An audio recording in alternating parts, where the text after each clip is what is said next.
j'évolue normalement 6e, 5e, 4e. Mais à partir de la classe de 3e, il y a encore il y a comme je me dis toujours, cet esprit prend un autre fort, quand même. À partir de la classe de 3e, jusqu'en terminale, je reprends toutes les classes. C'est-à-dire, je reprends la 3e, je reprends la seconde, je triple la première. Je crois que j'ai fait le bac au moins 5 fois avant de l'avoir. C'est venu vraiment chambouler ma vie. Et quand je vous parle même de repli entre la 6e et la 4e, mes notes fluctuent toujours entre 10 et 11. 10, 11, 10, 11. Je n'ai pas de souvenir d'avoir eu 12. Mais à partir de la 3e, c'est quelque chose. Et ça me fait tellement perdre confiance en moi. Parce que tu évolues. Imagine, tu as commencé avec des personnes. Vous évoluez ensemble. Et à un moment donné, tu te retrouves comme à la traîne, seule. Toute seule. C'était difficile. Ça m'a fait vraiment perdre confiance en moi. J'ai souffert de complexes d'infériorité. Chez moi, c'est d'autres choses. C'était maladif. Tu regardais toujours les autres de haut. J'avais toujours comme besoin de l'approbation et de l'appréciation des autres. J'avais besoin de la validation des gens pour me sentir exister. À cause de cette répétition. L'une des choses qui a également contribué à ça, c'est que j'ai commencé à subir très jeune un harcèlement sexuel. Très jeune. La première fois où on essaye de me violer avec des personnes insoupçonnées, ce que je dis là, même mes parents qui m'écoutent, c'est aujourd'hui qui vont apprendre certaines choses. Parce que il est important de les dénoncer, de les dire pour aider. La première fois où on essaye de me violer, je suis en classe maternelle. Je fréquentais à cette époque-là à l'école Les Bombis. C'était pas loin de la maison. Et c'est un tonton. Je dis insoupçonné, qui, pour la première fois, essaye de me violer. Je ne vais pas rentrer dans tous les petits détails parce que c'est douloureux. Et j'ai pas forcément envie de partager des détails de ce qu'il faisait. Tous les jours, il me touchait. J'étais jaloux. Et le jour où il a failli vraiment passer à l'acte, je ne sais pas d'où sortait ma grande sœur. Quand je l'appelle ma grande sœur, je l'appelle ma grande sœur parce qu'elle a grandi à la maison avec nous. Mais en fait, elle est la cousine de mon père, mais elle a vraiment grandi avec nous à la maison. Donc, nous, on l'appelle notre grande sœur. Elle a cette place-là. Je ne sais pas pourquoi elle était rentrée ce jour-là. C'est elle qui me sort de là. Quand j'arrive en classe de CM1, elle s'est mariée et elle a quitté la maison. J'ai subi le harcèlement sexuel de quelqu'un pendant longtemps. Mes parents nous envoyaient en week-end là-bas parce qu'ils savaient que ils ne peuvent pas nous faire de mal en fait. Vous voyez, j'ai un peu de peine à parler de ça parce que c'est douloureux en fait. Ils ne s'inquiétaient pas. Ils savaient que nous, ils sont avec terre qui normalement est censé les protéger. C'est-à-dire, vous avez rejoint des parents, ça que même si demain n'est pas là, eux, ils seront là. Mais c'est ces personnes-là qui me harcelaient. J'ai commencé à subir le harcèlement sexuel de ce monsieur particulièrement, j'étais en CMA. J'étais allée passer un week-end chez lui. Il a commencé à me toucher. Et un ami de mon oncle, à qui mes parents faisaient complètement confiance. Un jour, ma mère veut venir dans l'extrême nord parce que une de mes grandes sœurs toujours avait accouché. Et donc, je me rappelle que cet après-midi-là, on était chez Véranda, on a prêté les affaires de maman. Et maman me commissionne, elle me dit, va me chercher, elle voulait couper un truc. Elle me dit, va me chercher un couteau à la cuisine, tu ramènes. Pendant que je vais chercher le couteau, j'arrive au niveau du couloir. Je sens quelqu'un qui m'empoigne, me jette brutalement contre le mur et commence à me toucher en prenant du plaisir. J'étais tellement terrorisée que je n'ai même pas pu bouger. C'est quand ma mère m'interpelle à corps. Mais tu ne trouves pas le couteau? Qu'il me lâche. Et là, je prends le couteau.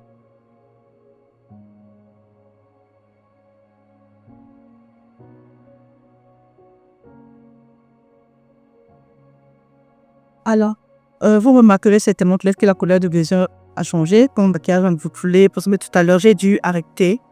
On a dû couper parce que je me suis retrouvée comme overwhelmed. Comme je me suis retrouvée carrément à revivre cette scène. Clairement, c'est comme si j'ai replongé clairement là-dedans et donc je me suis effondrée, j'ai pleuré. Donc, il fallait que je coupe et que je revienne. Donc, c'est peut-être pour ça que je rencontre changer de couleur mon maquillage un peu et j'ai un peu ruiné mon maquillage. Mais il faut que vous sachiez, vous qui vous en prenez sexuellement à des enfants, vous qui vous en prenez sexuellement à des jeunes, en fait, vous détruisez leur vie, vous détruisez leur confiance en eux, vous volez leur dignité. Parce que quand tu touches un enfant tous les jours, en fait, tu fais d'elle une chose. Elle commence à se voir comme une chose. La prochaine fois où l'envie vous prendra de vous en prendre à un enfant sexuellement et de lui faire subir des assauts parce que vous n'arrivez pas à canaliser vos pulsions, si vous avez des problèmes, il y a des spécialistes dans ce sens. Il y a des spécialistes qui peuvent vous aider. Il y a des gens, allez parler à des gens pour vous aider. Arrêtez de vous en prendre aux enfants sexuellement parce que vous volez leur dignité. Vous volez leur stabilité émotionnelle. Vous volez leur avenir. Il ne faut pas faire ça. Ça détruit et ça détruit énormément. Et le drame, c'est que la plupart du temps, ceux qui le font, ce n'est même pas des personnes étrangères. C'est des personnes qu'on connaît, des personnes insoupçonnées, qu'on n'imagine même pas pourquoi faire ça. Et donc, comme je disais, c'est l'interpellation de ma mère qui le stoppe.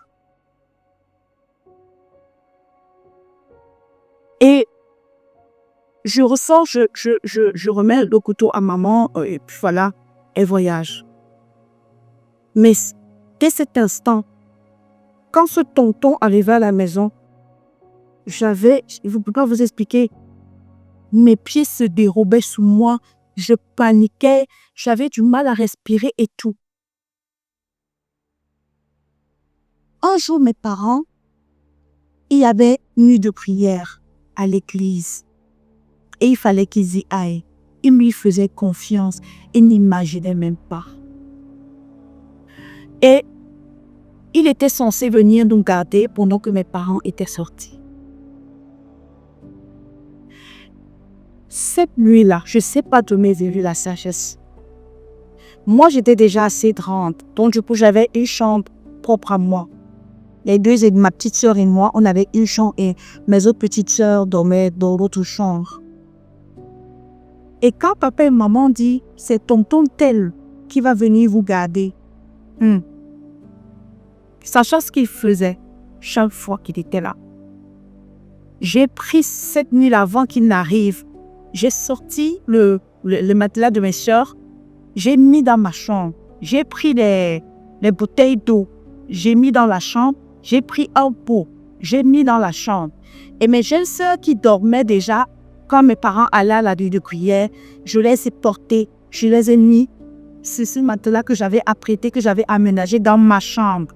Parce qu'à un moment donné, je me suis dit, peut-être qu'au milieu de la nuit, quand il va se rendre compte peut-être qu'il n'a pas accès à moi, il peut s'en prendre à mes petites sœurs. Je ne sais pas pourquoi j'ai commencé à faire ça. J'ai mis tout. Parce que j'ai dit que dès que je rentre dans la chambre à l'étel et que j'ai barricadé la porte, quelles que soient les envies qu'elles ont, j'ai la solution sur place. Il arrive à la maison. Quelques-unes dormaient, mais d'autres étaient encore éveillées, on regardait la télé. Il s'installe au salon et il m'appelle. Viens un peu. J'ai pris de mes autres sœurs, on est allé à dire. Il dit, mais pourquoi tu ne vas pas voir? J'ai dit, non, elle ne va nulle part. Il dit, je voulais juste savoir s'il y a quelque chose à manger. J'ai dit, non, c'est fini. La nourriture de la journée, c'est pas. Au moment où je sentis, je voulais dormir, j'avais pour mes soeurs qui regardaient la télé. En temps normal, s'ils n'avaient pas été dans les parages, je les aurais laissés. Mais je me disais, s'il ne réussit pas à s'en prendre à moi, il peut s'en prendre à une de mes jeunes sœurs. Donc, au moment où je voulais dormir, j'ai dit, allez, tout le monde, on va se toucher. Je les ai obligés. Mais non, je vais encore. On va se coucher. Donc, j'ai pris toutes mes sœurs avec moi dans ma chambre et j'ai fermé la porte, je l'ai barricadée. J'ai pris toutes les dispositions qu'il fallait. Et au milieu de la nuit, effectivement, il essaie d'ouvrir la porte, mais avec force. Genre, il pousse fort. C'est fermé. Il commence à tambouriner. Ouvre la porte! Ouvre! Mes jeunes sœurs se réveillent. Ouvre-lui alors, s'il te plaît. Je leur disais calmement, endors-toi. Elle s'endormait. Il a fait ça plusieurs fois. Mon petit nom, c'est Mando. Mando, ouvre la porte. Vous ne pouvez pas savoir comment j'étais effrayée, traumatisée. À un moment donné, j'avais peur. Je disais qu'il peut vraiment faire voler même la porte en éclats et tout ça. J'étais tétanisée. Le wet lui me faisait sursauter cette nuit-là. Mais j'étais rassurée aussi parce que j'avais toutes mes soeurs avec moi dans ma chambre. Il n'a pas vu quand j'ai fait ce travail. Parce qu'avant qu'il n'arrive, j'avais déjà déplacé ma télé et tout. Donc, après, à un moment donné, donc c'est tellement, il a dû venir essayer. Il n'a pas quitté dans la chambre. C'est tellement nerveux, personne ne veut rien faire à personne. Mes parents sont rentrés de la nuit de prière. C'est là où je suis sortie de la chambre. Et ma mère lui dit, tu as ramené tout le monde dans ta chambre, pourquoi? Et tout. Je n'ai pas répondu. J'essaie de protéger mes soeurs. Parce que ma mère fait beaucoup de filles. Nous sommes 9 filles. 9 filles et 2 garçons. Donc, des traumatismes comme ça. J'ai subi ça de la maternelle jusqu'en classe de première. Où j'avais des pontons qui me harcelaient sur le long. Où j'avais des tontons qui, quand me regardaient, voyaient en moi une femme, ne voyaient pas un enfant à qui il ne fallait pas faire ça. Ça a bousculé mes études. Beaucoup. J'apprends encore aujourd'hui avec la killer. Ça a bousculé beaucoup mes études. Mais je me faisais harceler par des collègues. Donc, mon père, comme je vous ai dit, mon père est enseignant. En classe de 4e particulièrement, il y avait un collègue à mon père, mon Dieu, qui m'a harcelé. Et il le faisait de façon assidue. Il exigeait qu'en classe, je m'asseye d'une certaine façon pour pouvoir quand il passait dans les couloirs, me touchait à ciel ouvert, devant tout le monde. Et je me demandais, mais qu'est-ce qu'il me trouve? Mais pourquoi tout le monde veut ça avec moi? Il y a un autre collègue de mon père. Un jour, il me fait la cour. Papa n'était pas au courant. Quand il voit mon nom, il lit Djogwe. Il s'arrête et me demande, tu es la fille de Papa Djogwe? Je dis oui. Il dit, ah, c'est bon, c'est ça, c'est beau, non, je m'excuse et tout. Donc, en fait, si j'avais pas été la fille de mon père, il aurait fait ce qu'il avait envie de faire. Harceler, mettre la pression et faire ci et faire ça. J'insiste, écoutez vos enfants. Observez vos enfants.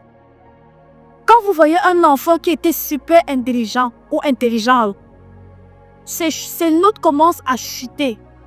Il y a un problème. Parfois, vous allez commencer à taper, à avoir des bouts de genre, toi, tu manges seulement ma nourriture dans cette maison. Tu ne fous rien à l'école. Vous allez commencer à le comparer. Tu ne vois pas l'enfant de tel? Ou bien moi, j'ai appris même pro. Il y a des parents qui appellent leurs enfants un sorcier comme ça. Un idiot.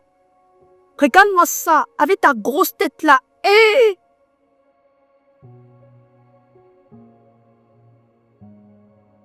Vous le détruisez.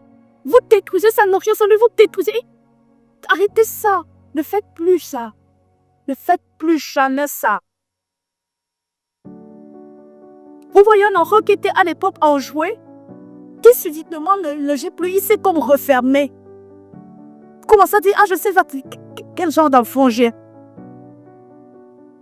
Dans vos maisons, là, il y a des gens qui ont des assos sexuels, des tontons qui font des assos sexuels à vos garçons. Et plus tard, ils commencent à développer également de l'attirance et des grippes pour des gens de même sexe que lui.